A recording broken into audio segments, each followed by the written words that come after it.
Tonight, under chandeliers bright enough to turn crystal into stars, a woman in a plain black dress breathed one sentence that split the night in two. "If I were you, I wouldn't pull that trigger." And the ballroom forgot how to breathe. Cameron Wade's gala had everything: music that smiled, glasses that rang like coins, and a guest list heavy enough to dent the marble. But the most important presence in the room didn't sign the donor wall or pose for the cameras. She moved between tables with a silver tray and a quiet mind. Maya Williams. She was the kind of person who noticed the things security guards were paid to ignore: the way a right shoulder sags when something heavier than a wallet hides under a jacket, the flash of a micro earpiece no caterer needs, the habit of standing with your heel toward the fire exit. Not because your feet are tired, but because you don't plan on walking out with the rest of the crowd. Maya noticed him before he reached the bar. Jacket too tight for someone who lifts chafing dishes, posture that said range time, not service shift. And in the mirror behind the quartet there, a second one, holding a tray that never moved. Attention fixed on the arc that would carry the host past the stage lights and into a pocket of shadow. She set her tray down, not clattering, not dramatic. She checked the fire door she'd already checked an hour ago, locked. The timing would be the weapon now. She inhaled and counted. 1, 2. The man with the earpiece stepped. Maya turned her head and let the air carry her words across an inch of space. "Don't pull that trigger." He froze a quarter beat. A quarter beat was everything. Her foot cut up and out just the toe, and the gun left his hand like it had been waiting to fly. The tray fell. Someone screamed. The string quartet stopped in the middle of a note that hung like a question that would never be answered. Maya shifted her body between Cameron Wade and the second man, who had already lifted his jacket hem with a motion too clean to be accidental. She didn't shout. She moved. If you replay it frame by frame, you'll find a language there. The way Maya's eyes flicked to the left to draw the second gunman's attention. The way Wade follows that one glance like it was a command he'd trained for. The weight of a chair kicked over exactly where it needs to be to trip a rushing man. The angle of a wrist that turns a muzzle the width of a breath.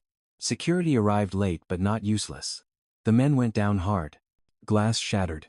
News cameras that weren't supposed to be there suddenly were. And a headline had already written itself. "The maid who saved a billionaire." They asked for interviews. They asked for a smile. Maya gave them neither. In the back office, under a lamp that made everything look honest, Cameron Wade stared at the woman who had kept him alive, and said the only reasonable thing a rich man can say after nearly dying. "Who are you?" "Someone who used to run toward gunfire and then forgot how to sleep," she said. The desert came back to her in pieces: an outpost at dusk. A partner named Ramirez whose laugh you remember better than his memorial. A mission that went right until it didn't, and the long walk that ends with a badge on a table and a job that doesn't require you to count exits like blessings. She hadn't planned on being a hero tonight. She had planned on pouring drinks and making sure the candles didn't tip into tablecloths. The first calls came before the floor crew finished sweeping glass into neat little apologies. Some were from reporters who didn't know what they wanted. One was from a federal friend who did. "This wasn't improvisation," the friend said. "It's part of a structure. You knocked out 2 beams, not the building." "What kind of building?" Wade asked after she hung up. "The kind that hides weapons contracts inside agricultural equipment. The kind that breaks a country a little at a time so nobody notices until everyone does." Maya's voice didn't get louder, but the room felt smaller all the same. By the time the headlines called her a heroine, Maya was finished being anyone's story but her own. She left through a service hallway that smelled like bleach and beginnings. Wade caught up to her by the loading dock. "Don't take this the wrong way," he said, "but I could use someone who sees what you see." He wasn't talking about a job that came with a lanyard. He was talking about a war fought in elevators and conference rooms, in board packets and back doors. "Let me think about it," she said, which meant she already had. Night folded around the city. In a parking garage where headlights sketched long, nervous shadows, a man named Arthur Blake waited with the kind of jitter that doesn't come from caffeine. Contractor. Consultant. Words that can mean anything. He had watched the ballroom footage on a phone that vibrated like it had a fever. When Maya stepped out of the elevator, he didn't waste time. "I did business with people who have better lawyers than gods," he said. "I thought I could balance it. I couldn't. And I don't have much time to grow a conscience, so let me do the quick version." He pulled a pad from his jacket and wrote a name carefully, as if each letter were a confession. Richard Kaine. The name didn't ring. It told. Wealth that didn't blink. A network that smiled for photographs and moved money like weather. "He's not the man with the gun," Blake whispered. He's the man who writes the script and leaves the stage before the curtain goes up. Why tell me? Maya asked. Because you're the only one who looked at a bullet and said no, he said. Because I think they'll make me disappear for less. She wanted to ask a dozen questions. She asked one. Where do we start? He tapped the pad. The shell companies. A place called Iron Shield. Says it sells equipment to farms. It sells something else. He swallowed. And if I don't show up tomorrow, assume I never will. The elevator chimed. Maya looked at the dark glass that showed her a woman who wanted a quiet life and a city that never intended to give it to her. You'll show up, she said. Because people sometimes do the brave thing when someone believes out loud that they will. They parted Blake to a car he couldn't afford before the contracts. Wade to a phone call that would move meetings out of daylight. Maya to a room with a window that reflected more questions than stars. She lay down without turning off the lamp. Somewhere, a machine that called itself a company checked schedules against security shifts, and decided which story would run on which network when the time came to make good people look like the villains. Morning arrived like a promise kept by a stranger on time, but hard to trust. Maya poured coffee that smelled like yesterday and waited in a diner booth that had learned how to hold secrets. Wade slid in across from her with a face that had practiced not being afraid. We follow the money, he said. We follow the paperwork that says a shovel is a suppressor and a tractor is a rifle. He slid a folder across the vinyl. The doorbell over the diner entrance gave a single indecisive ring. Arthur Blake came in, paler than he'd been under the garage lights, moving like a man who had learned how suddenly a floor can disappear. He reached the table. He didn't sit. I shouldn't have written it down, he said. I shouldn't have said it out loud. He didn't finish. The window flashed white with the surge of a headlight too close. A door slammed. And the kind of silence you recognize a heartbeat before it dies. Maya saw the reflection first. A figure with urgency in the elbows, a hand that already knew its next motion. She moved before the thought finished forming. Down, she said, not loud but absolute. Wade went left. Blake went nowhere at all. The coffee cup jumped. The world did the same. Paper scattered like frightened birds. The air filled with the metallic taste of a choice made by someone outside the frame. If you freeze this moment and hold it up to the light, you can see every story that brought them here, the Gala, the whisper, the quarter beat that changed everything, the name written like an apology to a future that might not include the man who wrote it. You can also see the next story beginning at the edges, in the blur of motion that doesn't care about headlines. Part 1 ends here, at the breath between impact and aftermath, with a woman who used to run toward gunfire remembering how in a network that mistook silence for safety learning what it means to be heard. By morning, the news would paint her as a hero. By nightfall, strangers would know her name. And somewhere in the shadows, the men behind tonight's attack would know it, too. Maya paused at the Wren of Aston, top of the subway stairs, glancing back toward the skyline. This isn't over, she whispered. And for the first time in years, she felt the old fire flicker. Alive again. Not the fire of rage, but of duty. The one she thought she had, buried with Ramirez in the dust. The fire that told her she was not done fighting. Not yet. The morning after the Sede Gala, the city woke up to her name. Maid turns hero at Wade Gala. Black housekeeper foils assassins. From the kitchen to the headlines. Who is Maya Williams? Every headline screamed it. Every news anchor recited it with breathless urgency.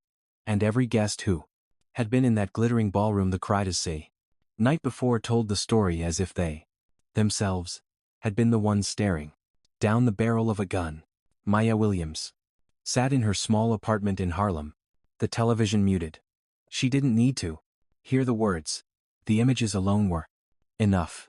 Her face grainy but clear, plastered across the screen. A still frame of her standing tall, eyes unshaken, while the gunman's hand trembled. She turned the television off. The kettle on her stove hissed, pulling her back to the present.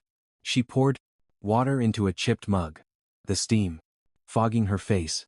But even with tea warming her hands, she couldn't shake the cold knot in her stomach. She had spent 2 years building a quiet life. Anonymous, forgettable, safe. One night had ripped all of it apart. A knock rattled her door. She froze. Maya. It's Rosa, came the voice. Relieved, Maya opened the door. Rosa stood there with a shopping bag in hand, her eyes brimming with both pride and worry. Nia, you're all over the news, Rosa said, stepping inside. They won't stop talking about you. Half the people are calling you a hero, the other half. She hesitated. They want to know why a maid moves like a soldier. Maya exhaled. Because I was one. Rosa set the bag down. You can't keep hiding it. They'll dig it up anyway. Mia sat at the table, staring into her tea. I don't want them to know. The bureau was my past. That past killed Ramirez. It almost killed me. It's over. Rosa reached across the table, placing a hand over Mia's. Maybe the past isn't finished with you. Before Maya could respond, her phone buzzed. A private number. She almost let it go.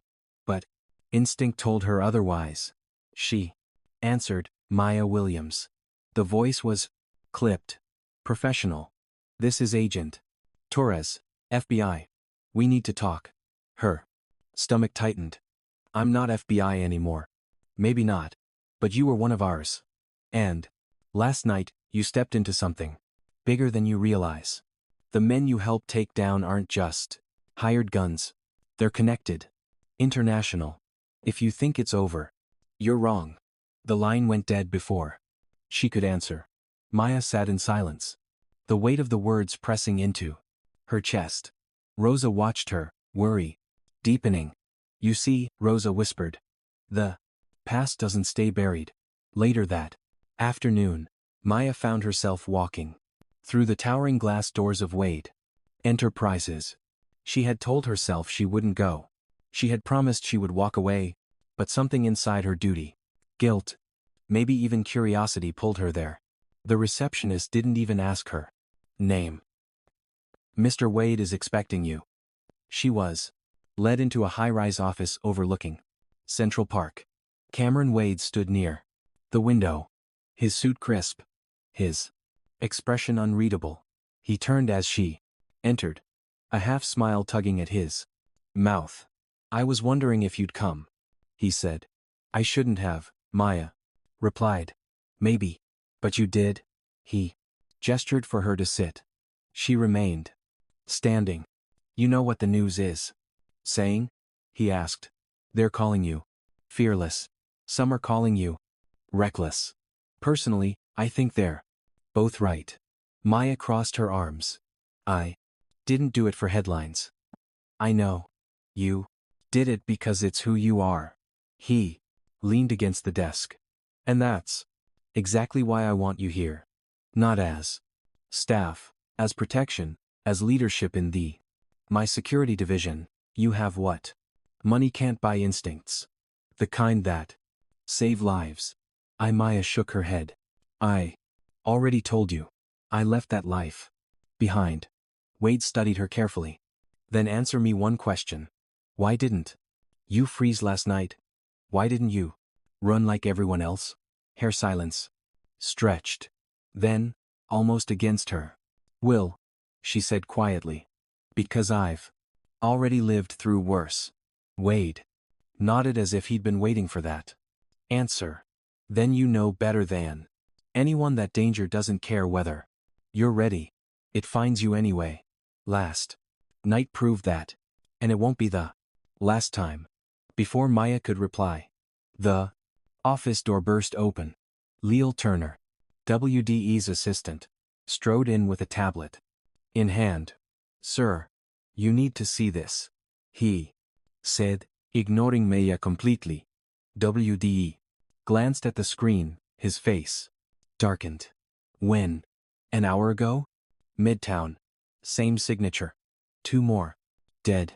Maya stepped closer. What happened? Leal shot her a look. This doesn't concern you.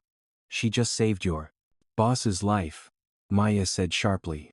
It concerns me. Wade held up a hand. Show her. Leal hesitated. Then turned the Dacian screen. Grainy surveillance footage showed a black SUV pulling up to a Private office building. 2 masked men stepped out, automatic weapons in hand. Minutes later, they left calmly, leaving. Chaos inside. Same crew? Maya asked. Same network? Wade said grimly. And? They're not stopping. Maya studied the footage, her instincts kicking back to life. The way they moved. The precision. The cold exit. She recognized the patterns. They're professionals. She murmured. But sloppy enough to get caught on camera. That means they're sending a message. Wade nodded. And? You know how to read it. Maya looked at him. He wasn't asking this time. He was certain. Her chest tightened. She thought of Ramirez again, of the promises she'd made to never put herself back in this position. But she also thought of last night. The faces in the crowd, the fear in their eyes, the relief when the gun was kicked away. She thought of Rose's words. Maybe the past isn't finished with you. Finally, she exhaled. I'll help, but not because I work for you. Because I need to know who sent them. A slow smile spread across WD's face. Fair enough. For now. Consider this a partnership. He extended his hand. She stared at it for a moment. Before shaking it. His grip was firm. Steady. For the first time since she left the bureau. Maya felt the ground shift beneath her feet, not back to who she had been. Not yet. But towards something new. As she left the office, reporters swarmed the lobby, their cameras flashing like lightning. Questions flew. Maya. How did you stop them? Are you joining WDE's team? Were you really FBI? She said nothing, pushing past them into the cold air. Outside, the city roared around her. Alive, chaotic, relentless, and somewhere within it, enemies were moving. Pieces across a board she had only just stepped back onto. Maya pulled her coat tighter and walked into the crowd. Her quiet life was over. The fight she had avoided for years had come looking for her. And this time, she wasn't running. By the time Maya returned to her apartment that evening, exhaustion had draped itself over her shoulders like an lead blanket. The day had been a blur of reporters outside her building, strangers recognizing her on the subway, and whispers that clung to her like a www. Second skin. She had lived invisible for years. Now she couldn't vanish if she tried. She locked the door behind her and leaned against it, closing her eyes. Silence filled the room. For a moment, she let herself imagine that none of it had happened, that she could wake up tomorrow, head to the Wade estate, and polish silver in the kitchen. But the image dissolved as quickly as it came. She wasn't that woman anymore. And maybe she never had been. The phone rang. Maya hesitated before answering. Williams, the voice said crisply. This is Agent Torres. You remember me? Mia's chest tightened. I remember the bureau. I don't remember you. I came in after you left. But I know your file and I know what happened to Ramirez. The air in the room seemed to thicken. You don't get to say his name. No. Torres's voice softened. But only slightly. Fair. But you need to hear me. The men you faced at the gala aren't just small-time operators. They're contracted by a syndicate we've been tracking for years. An arms pipeline that stretches from New York to Istanbul. Blake's deals put him on their radar, and now they've triceps moved into open action. That means they're desperate and desperate. Men are dangerous. I'm not FBI anymore. No, Torres said. But they don't care. They've seen your face. They know you. Stop them. That makes you a target. Whether you like it or not. The line went dead. Maya lowered the phone. Slowly.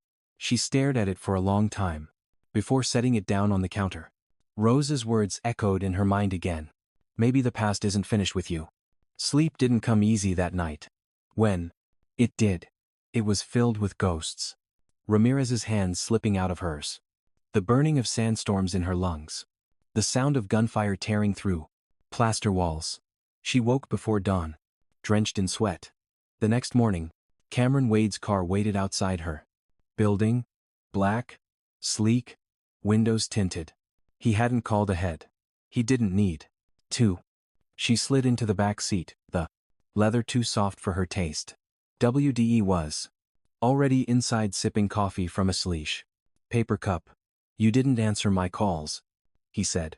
I didn't want to, and yet. You're here. Maya sighed. What do you want from me, Wade? He studied her for a long moment. To be honest, I want someone I can trust. Last night made one thing clear.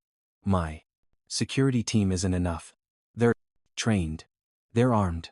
But they're predictably. You're not. That's what scares people like those men.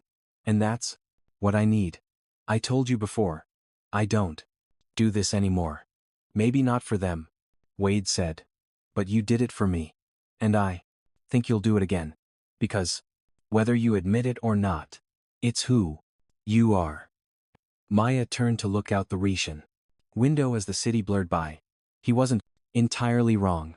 The part of her that had stepped forward in that ballroom hadn't hesitated. That part had never died. They arrived at Wade Enterprises just after 8. Reporters swarmed the entrance. Cameras flashing, voices calling Mia's name. Wade's security pushed them back. But their questions carried through the glass. Maya, are you joining Wade's security team? Were you really FBI? Do you consider yourself a hero? She kept her face expressionless as she walked past them. Inside, Wade led her to a private conference room. On the table were photographs, doses, and surveillance shots. These are the men you stopped, he said, spreading the photos out. But they're just soldiers. The man we want, the man funding this is still out there. And he won't stop. Maya studied the photos. The faces were young, hardened, but not experienced. Enough to hide their tails. Hired hands. Disposable. You think Blake is still the target? She asked. Wade nodded. He knows too much, and if they don't silence him, he could take a lot of people down with him, including me. Maya looked up sharply.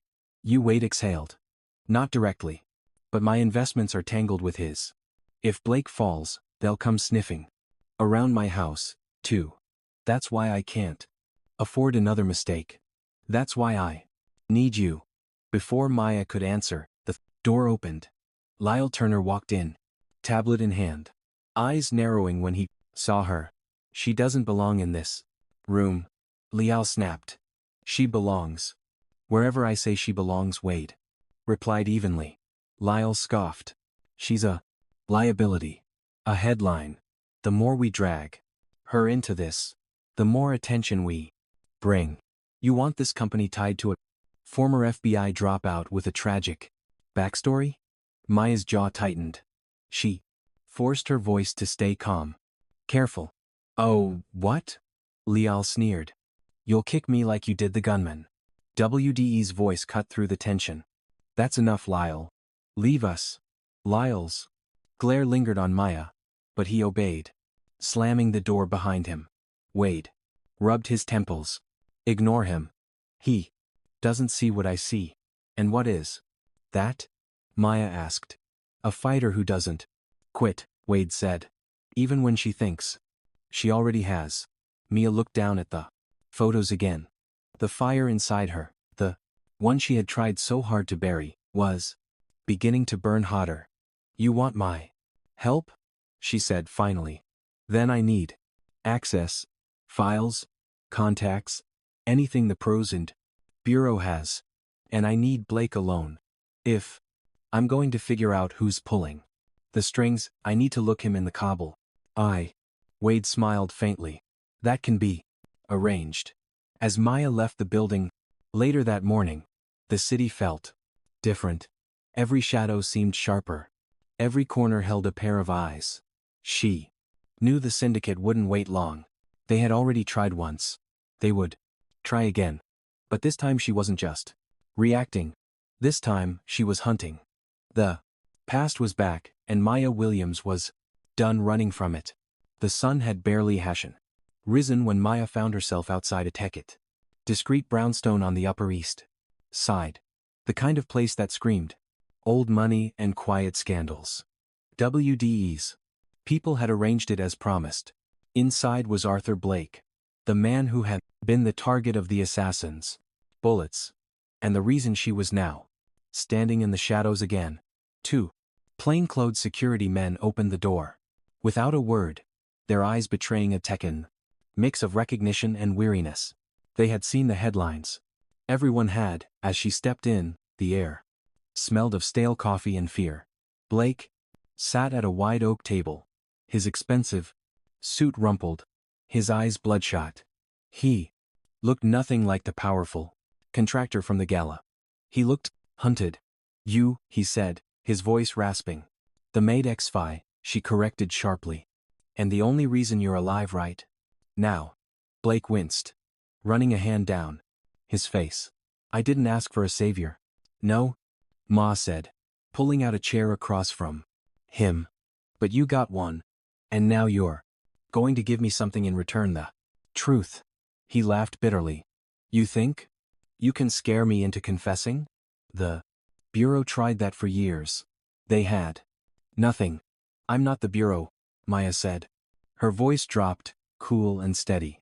And I don't need to scare you. I just need you to know this. The men who came for you aren't finished. They'll try again. And next time, no one may be there to stop them. For the first time, Blake's bravado cracked. He leaned forward, lowering his voice. They don't want me to testify. If I open my mouth, I take down more than just a syndicate. Senators, CEOs, generals' names you see on magazine covers. They're all eating from the same trough. And I was stupid enough to think I could get out clean. Maya studied him. So you admit you were part of it? His eyes flickered with shame. I signed contracts I shouldn't have looked the other way when weapons went missing. It was profit, plain and simple. But then I saw the reports. Soldiers dead. Kids in war zones with rifles they shouldn't even recognize. That's when I knew I couldn't keep quiet anymore. Maya's chest tightened. She thought of Ramirez. Of the missions that had gone sideways because someone sold out and you waited until now to find a 7. Conscience. Blake slammed his fist on the table. You think it's that simple? You think walking away is free? The moment I told the wrong person I wanted out, I had a target on my back. You saw what happened. They'll kill anyone to keep me silent. Maya leaned back, crossing her arms. Then help me make sure they fail. Who's pulling the strings? Who's giving the orders? He shook his head violently. If I say the name out loud, we're both dead before sundown. Then write it. Maya pressed. Give me something I can use. Because I don't operate on fear, Blake. I operate on facts. And right now all I see is a man who wants protection without paying the price of the truth. Blake stared at her for a long moment, his hands trembling. Finally, he pulled a pen from his pocket, scribbled a name on a scrap of paper, and slid it across the table. Maya didn't look at it immediately. She watched his face instead. The way his jaw clenched, the way sweat beaded on his forehead. Only when he pulled his hand away did she glance down. One name, clean, legible, familiar. Her blood ran cold. It wasn't a crime boss or a foreign arms dealer. It was someone she had once seen in bureau briefings, shaking hands with politicians. A man she had believed untouchable. Before she could speak, the sound of shattering glass cut through the room. A flash of light burst across the walls. The security men shouted, diving toward the windows. Down, Mia barked, throwing herself over Blake as bullets ripped through the curtains. The attack lasted seconds but felt endless. When silence fell, the brownstone reeked of gunpowder and fear. One guard lay bleeding. The other shouting into his radio for backup. Maya pulled Blake to his feet. Her voice firm. They know you talked. We move now. As they rushed toward the back exit, Blake clutched her arm. I told you if that name gets out, save it. Mia snapped. You've already put us both in the crosshairs. They spilled into the alley, tires screeching as a black SUV roared past the curb. Mia pushed Blake into cover just as the rear window rolled down and another muzzle appeared. A shot rang out, sparks dancing on the brick wall above her head. She fired back, her weapon drawn so quickly it was as if she had never stopped carrying it. The SUV swerved, speeding off into the morning traffic. Blake panted, eyes wide. You still carry old habits? Maya said, shoving the gun back into her waistband. Now shut up and move. No. By the time they reached a safe car waited scent. Blake was shaking so hard he could barely speak. Maya shoved him inside and slid in after him. WDE's driver glanced back. Orders. Miss Williams, take us to Wade now. The car peeled away, and Maya finally looked at the scrap of paper, still clenched in her fist. The name glared up at her, sharp as a blade. She whispered it under her breath, a curse and a vow all at once. When they reached WDE's office, he was waiting, calm as ever, a glass of whiskey untouched on his desk. You look like hell, he said, eyeing Blake's disheveled state. They found us, Maya said flatly. She tossed the paper onto his desk. And this is why. Wade picked it up. His eyes narrowed. Well, he said slowly, that's going to make things interesting. Blake collapsed into a chair, his face pale. You don't understand. If that man knows I named him, he already knows. Maya cut in. That ambush wasn't random. It was a warning. Next time, it won't miss.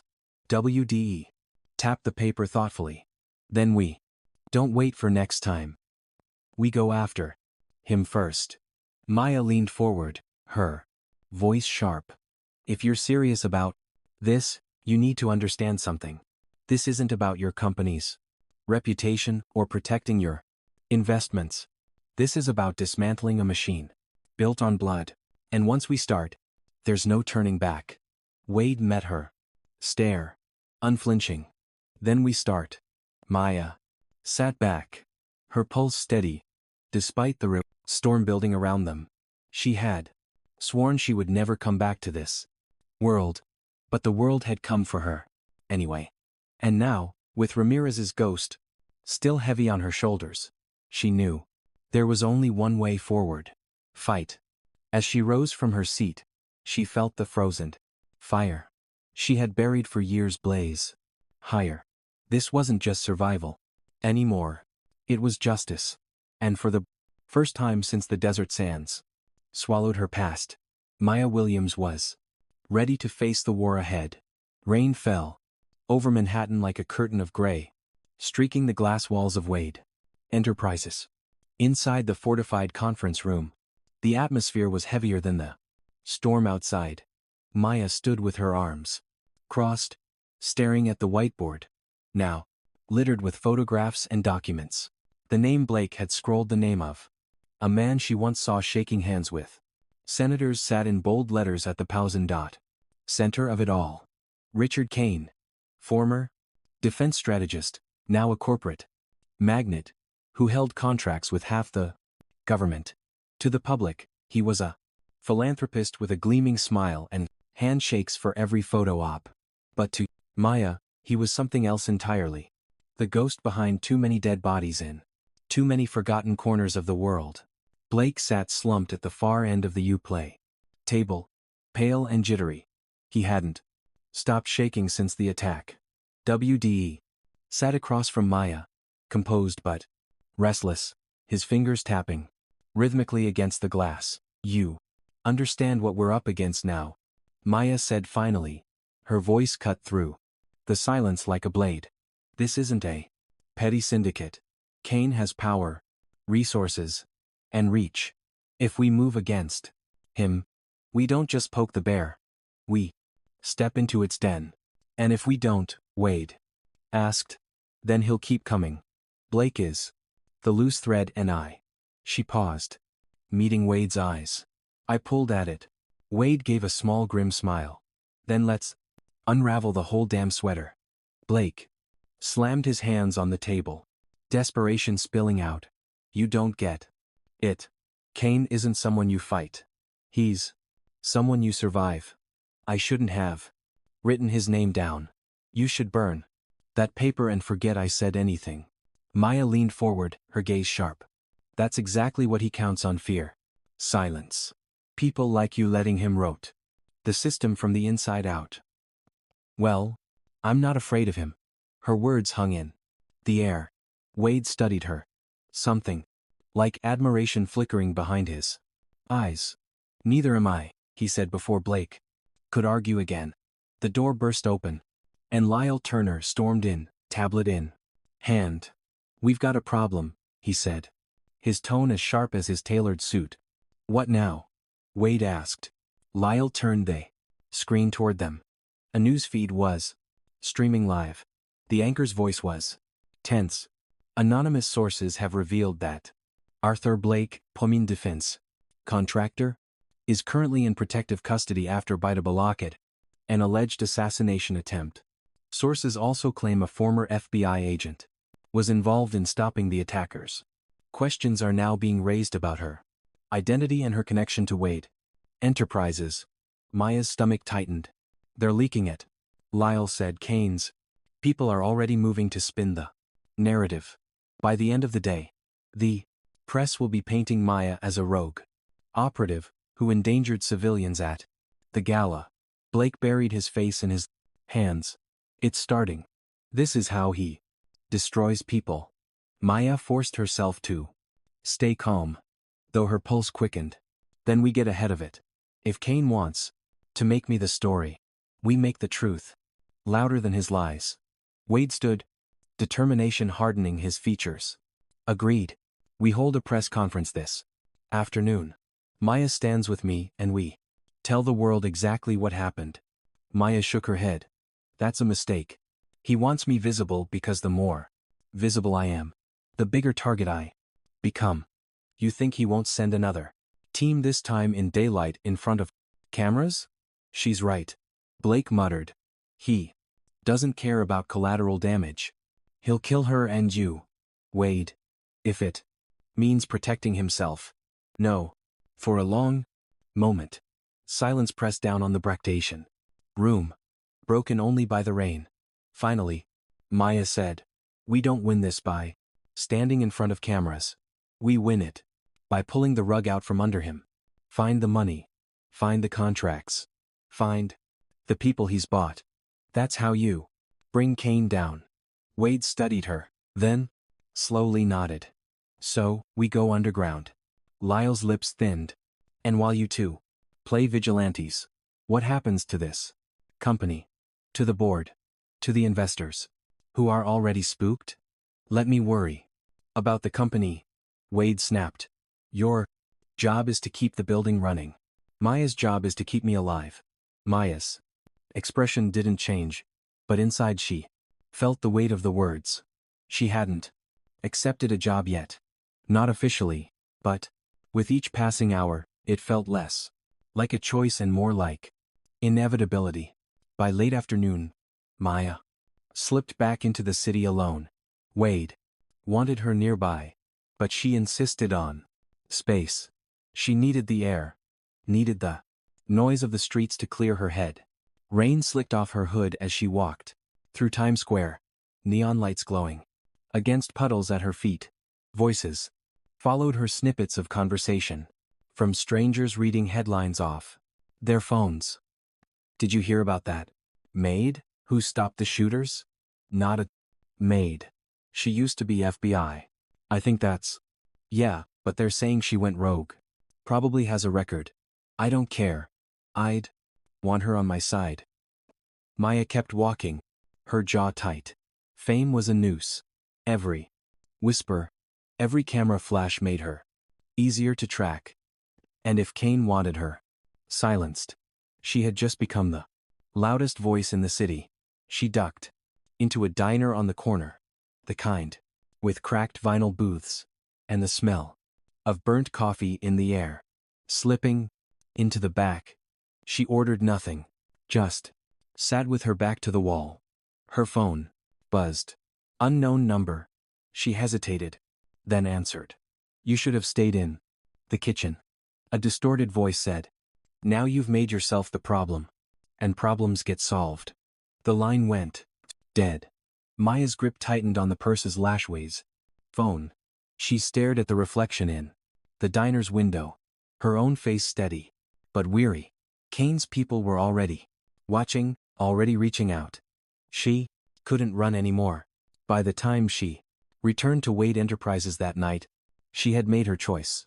She found him in his office, the city glowing behind him. I'm in, she said simply. But this isn't about working for your company. This is about finishing something I should have finished years ago.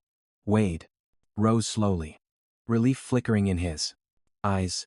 Then we're in this together. Maya stepped closer, her voice low.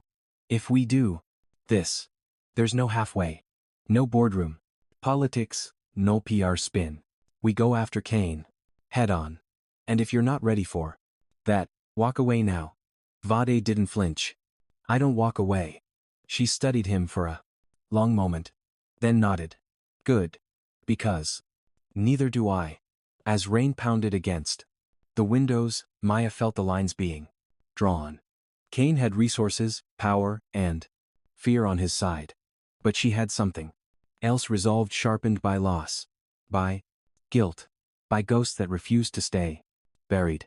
For the first time in years, she wasn't just surviving. She was preparing for war. The following morning began not with the blare of sirens or the hum of reporters, but with silence. Maya sat alone in WDE's private security wing, a windowless room deep within his corporate tower. On the walls hung maps of New York, red pins marking sites of interest. Kaine suspected fronts, warehouses tied to shell companies, and government offices too well connected to touch. The silence pressed in, broken only by the low hum of the fluorescent lights overhead. Her hand traced the scar beneath her jawline as her eyes followed the web of strings connecting one photo to another. Each pin, each line was a reminder of what Kaine had built, a machine of corruption and death, grinding forward for decades. And she knew one truth with brutal certainty. If they wanted to tear that machine apart, they had to start with its gears, not its face. She exhaled slowly. Memory clawed at her chest. She could see Ramirez again, crouched beside her in that dim Syrian safe house, his voice steady, even as chaos erupted around them. We finished the mission, Maya. No matter the cost. He had meant it. And he had paid it. A knock jolted her from the memory. WDE stepped in, dressed in a sharp charcoal suit, his tie perfectly knotted. He carried 2 coffees, setting one in front of her. You didn't sleep, he said. I don't. Maya replied, eyes still on the map. Wade studied her for a moment. You know, I built this company because I got tired of other people deciding my fate. But now I realize Kaine's been deciding it all along. He's in every contract, every deal. Even when I thought I was independent, I was in his shadow. Maya looked at him. Then you understand what we're facing. If we go after Kaine, you're not just risking money. You're risking your life. He won't hesitate to cut you down if you get in his way. Wade gave a small smile. Maybe that's why I need you. Before Maya could respond, the door opened again.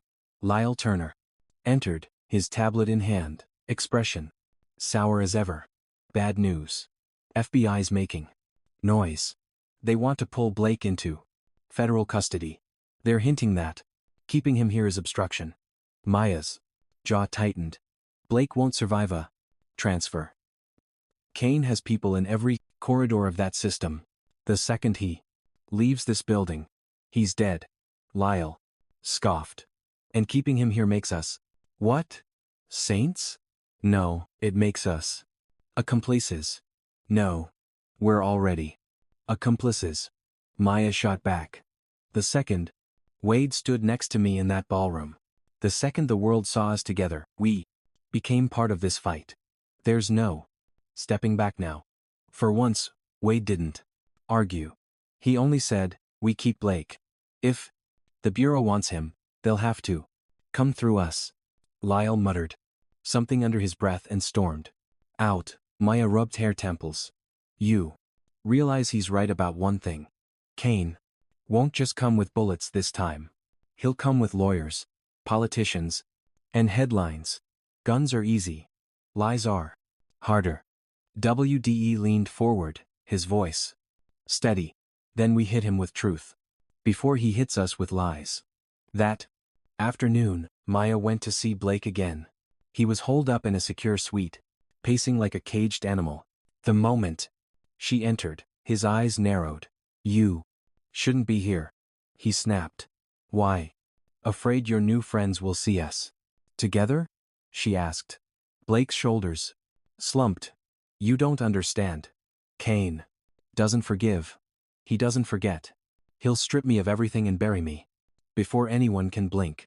Maya stepped closer, her voice low but firm. I think you're the first man he's broken? Ramirez is dead because of him. Soldiers are dead. Families torn apart. You kept your silence while the machine kept turning. If you want redemption, this is your chance. You testify. You names. You give me everything you've got. Blake shook his head violently. You don't get it. The moment I say his name in public, I sign my death warrant. Maya leaned in, her eyes burning into his. You already did at that table yesterday, when you wrote his name down. There's no going back. You're marked whether you talk or not. So, the only choice you have left is this. Do you die a coward? Or do you making it count? Blake flinched, her words slicing through his adade. Fear. He sank into a chair, burying his face in his hands. For the first time, she saw not arrogance, but a man undone by guilt. When she left the suite, Rosa was waiting in the hallway, holding a case-in bag of food she had smuggled past. Security. You push too hard, mija. Rosa said softly. Mia sighed. If I don't push, he breaks. And if he breaks, we all pay the price. Rosa reached up, cupping Mia's face like a mother might. I see it in your eyes. The ghosts you carry. But you can't keep punishing yourself for the ones you lost. You can only fight for the ones still breathing. The words lingered as Maya returned to cast it. The security room. She traced the scar on her jaw again, thinking of Ramirez. Of the oath she had once sworn and then abandoned. Rosa was right. The dead couldn't be saved. But the living, they still had a chance. That night, Maya and Wade sat across from each other, the city skyline glowing between them. Wade poured himself a drink, his voice quieter than usual. You know, he said. I watched you in that ballroom, standing against a man with a gun pointed at my head. And for a second, I thought you weren't afraid of anything. Ma's lips curved into a sad smile. Fear's always there. The trick is not letting it own you. Wade raised his glass. Then here's to not being owned. She didn't toast. She only met his eyes. Steady and unflinching. Tomorrow, we start digging. Kaine thinks he controls the game. Let's prove him wrong. Nah. As Wade drank, Maya turned back to the window. Rain still streaked the glass, blurring the lights of the city. Somewhere out there, Kaine was tightening his grip. But somewhere inside her, the fire that had been Nate smothered for years burned hotter than ever. She whispered to herself, barely audible. This time, I don't fail. And with that vow, Maya Williams stepped fully back into the life she had sworn she'd left behind. Not as a maid, not as a ghost, but as a fighter reborn. The war with Kaine had begun, and she was ready to face every scar it would carve. The storm that had blanketed the city the forded by T0. Night before cleared by dawn, leaving Manhattan damp and gleaming under pale sunlight. But inside Wade Enterprises, the air was still heavy. The morning meeting in the secured boardroom wasn't about shareholders or quarterly reports. It was war council. Maya stood at the pay's head of the table, her posture rigid, eyes scanning the room. Beside her sat Wade, composed as always, but she noticed the tension in his jaw. Across from them, Lyle Turner tapped irritably at his tablet, clearly unimpressed by her presence, and at the far corner sat Arthur Blake, looking like a ghost in a tailored suit, his fingers twitching as if they couldn't stop reliving the sound of bullets. Maya broke the silence. Kaine is the architect of this network. He hides behind layers of contractors, politicians, and corporations. But every weapon that vanishes, every shipment that turns up in a war zone, traces back to him. If we want to bring him down, we need evidence. Real, undeniable evidence. Testimony isn't enough. We need the paper trail. Blake scoffed. You think I haven't tried? Every ledger, every contract was scrubbed clean. Kaine doesn't leave crumbs. Everyone leaves something. Maya replied firmly. A shell company. A blind account. A transaction at the wrong hour. We find one thread, and we pull until the whole thing unravels. Lyle leaned back in his chair, smirking. Sounds heroic. But what you're describing takes months, maybe years. Meanwhile, Kaine destroys reputations. Overnight, he's already turned the press against you, Williams. By next week, the headlines will say you staged the attack yourself. Wade cut in, his voice sharp. Enough. Lie. Ma's right. Evidence is our weapon. We're not going to beat Kaine with press releases or boardroom debates. We beat him by proving what he islanded. Mia glanced at Wade, surprised by the conviction in his tone. She had expected resistance, but he was all in. Now. Perhaps too far in to back out. Blake shifted uncomfortably. If I help you, I need guarantees. Witness protection, relocation, new identity. Protection you'll only get if you cooperate fully, Maya interrupted. No more half-truths. No more bargaining. If we're risking our lives, you risk yours. 2. Blake looked away, ashamed, but silent. WDE leaned forward. So, where do we start? Maya pointed at the map on the Gation screen. Kaine's operations run through dozens of shell companies. But there's one that doesn't fit the pattern. Iron Shield. Logistics. It's new. Barely 3 years old.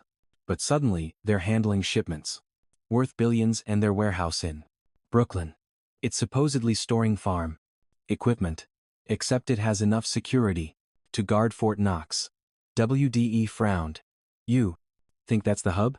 I think that's where the paper trail begins, Ma said. Blake rubbed his temples. I know.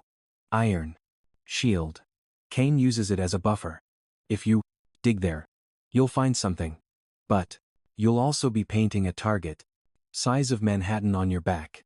Ma's lips pressed into a thin line.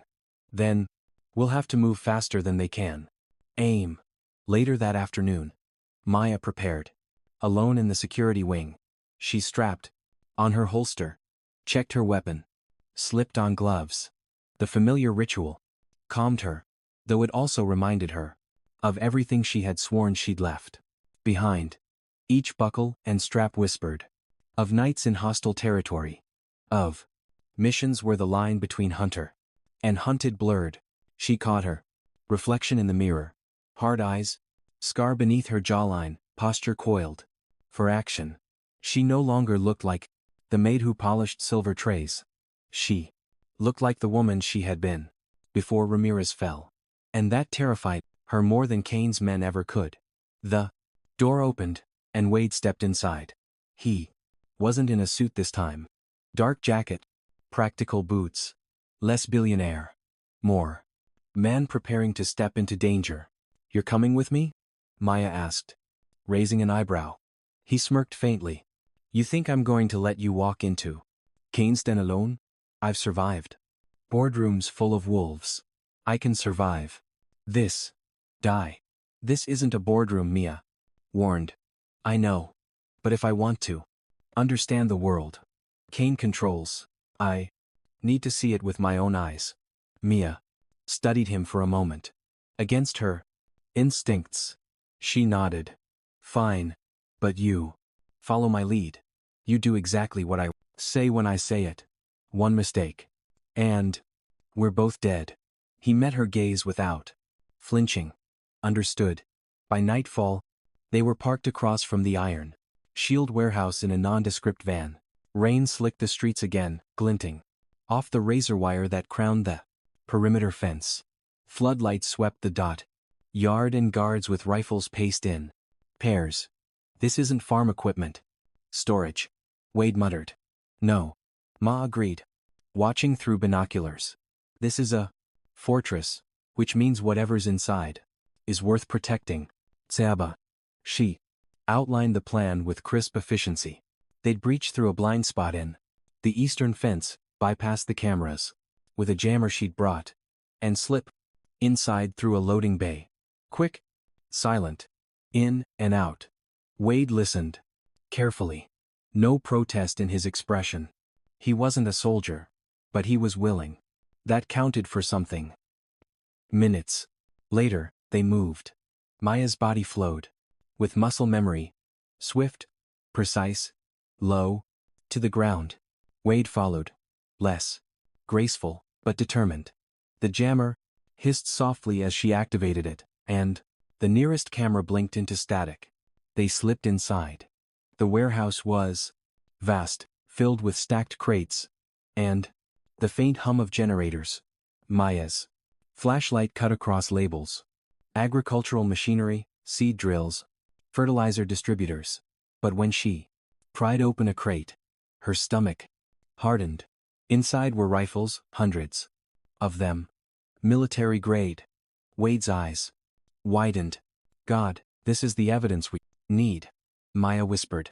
Photos, serial numbers. Anything that links back to Kaine. With this, he's finished. But before she could snap a single picture, a voice echoed from the catwalk above. Well, the man drawled. The maid. And the billionaire, Kaine said. You'd come sniffing around. Floodlights blazed on, blinding them.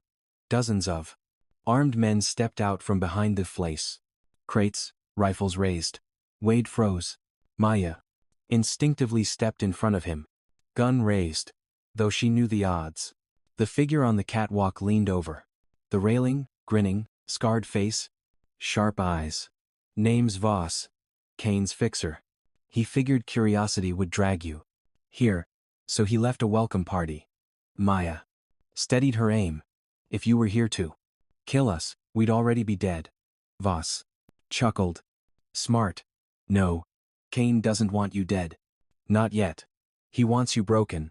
He wants the city to see the hero Maid and her billionaire boss exposed as frauds. Caught red-handed trespassing, maybe even planting evidence. Oh, Wade's jaw tightened. He'll spin this into a scandal. Exactly. Voss said, spreading his arms. And when the cameras roll, you'll be the villains, not Kaine. Maya's finger hovered near the trigger, her mind racing. Outnumbered, surrounded, but not defeated. She had been in worse corners before. And she had clawed her way out. She lowered her voice, steady as steel. Then I guess we'll just have to rewrite the script. WDE glanced at her, understanding in his eyes. He had seen it before. The moment in the ballroom, when she faced a gun without fear. And now, as rifles glinted in every direction, he knew she was about to do it again. Maya Williams took one breath. The fire of old battles surging back through her veins. The war with Kaine had truly begun. And she would not fall quietly into his trap. The flood light seared into Maya's eyes, but she didn't flinch. She stood tall, gun steady, her body angled to shield Wade. Behind her, around them, the metallic clicks of rifles being leveled echoed off the steel walls of the warehouse. The air smelled of oil, gunpowder, and rain leaking in through the high rafters. On the catwalk above, Voss grinned like a predator who had cornered his prey. Drop the weapon, Williams. Don't make me decorate the floor with you tonight. Kaine doesn't want your corpse just yet. But accidents do happen. Maya's mind worked furiously. She counted at least 15 men visible, maybe more hidden in the shadows. Outgunned, outnumbered, boxed in, but not outsmarted. You think Kaine can bury this? She called back, her voice steady, carrying across the warehouse. We've already seen the crates. Guns.